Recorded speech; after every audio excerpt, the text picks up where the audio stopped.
Afternoon, folks. We are gonna run around bale, and I'll answer a few follow-up questions to my review. We'll get the bale moved up there. Stay tuned.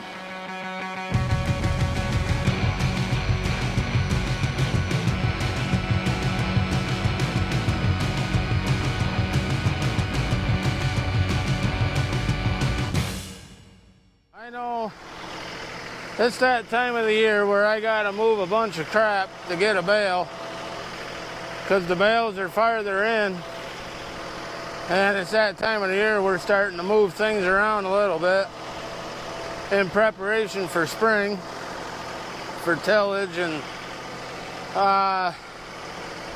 we got 1,200 pounds of fertilizer coming for our fields, so it's that time of the year. It's a bit of a chore getting to a bale. Started raining harder now.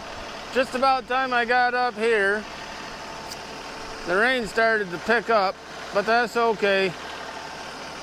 We're almost done, and they need to eat. But on a positive note,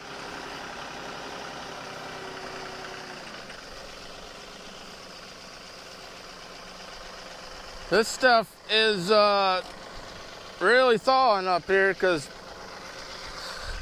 I should be able to get this cleaned up this weekend.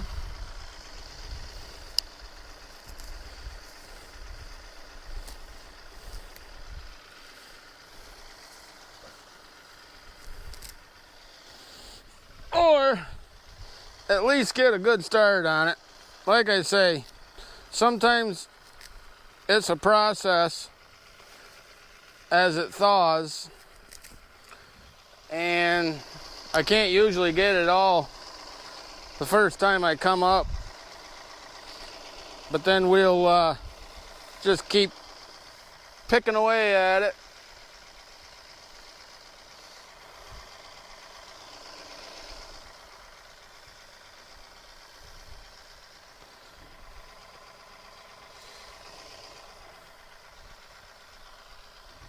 But I can see my front tire is sunk pretty deep down in that pile right there. And that was all nasty, frozen, hard as a rock on the last bale. And what I was getting at a couple other videos was with these smaller tractors, when you're driving over these frozen piles, she gets to wobbling a little bit.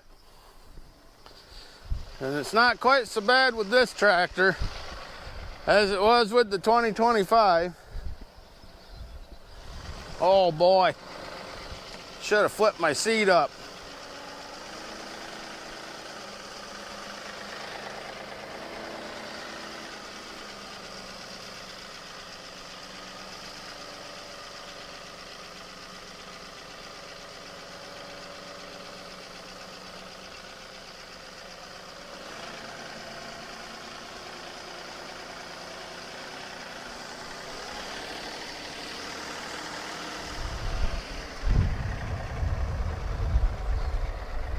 There's a fox. We've been seeing that around the last 3 or 4 days. It's got to be rabbit or something. Something is wrong with it. Been around the last few days, and it can't hardly walk right, and it's been out in the broad daylight like the last 3 days in a row. And that's usually not a good sign.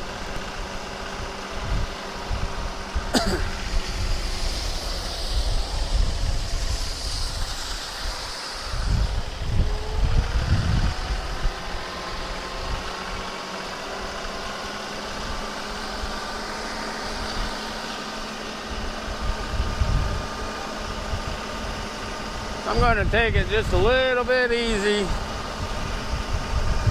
I'd rather get wet than splatter a ton of whatever all over the tractor.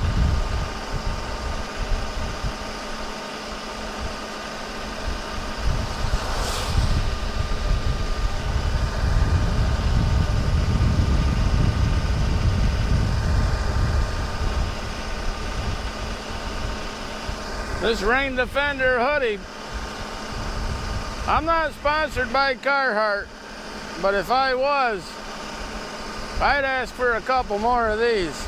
This thing, I'm wet from the waist down because my jeans aren't waterproof or whatever, rain proof.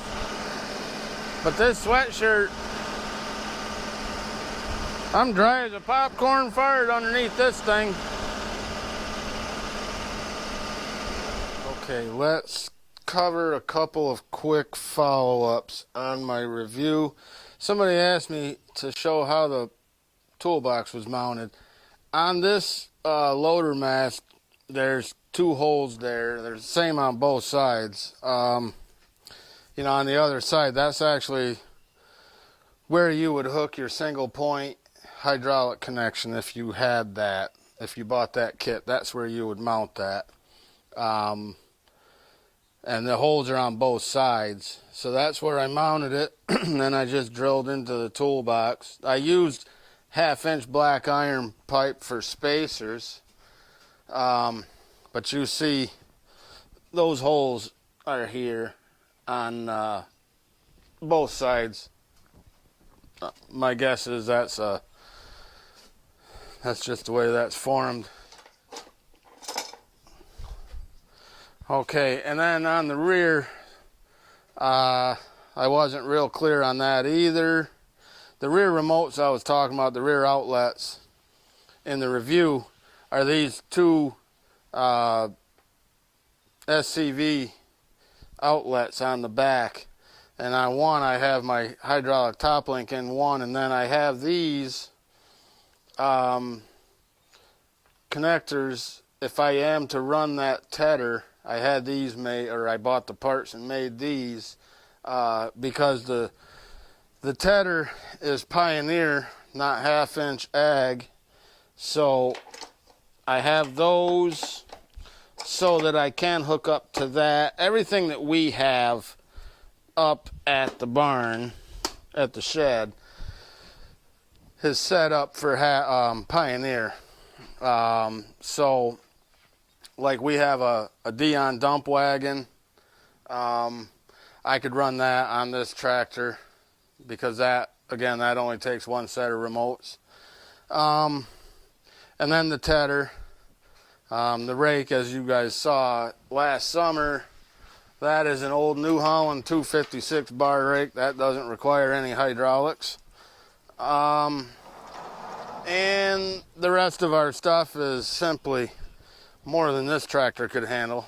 The disc bind, the square baler, the round baler. So anyways, thanks for watching, and I gotta go put some dry clothes on. We'll see you in the next video.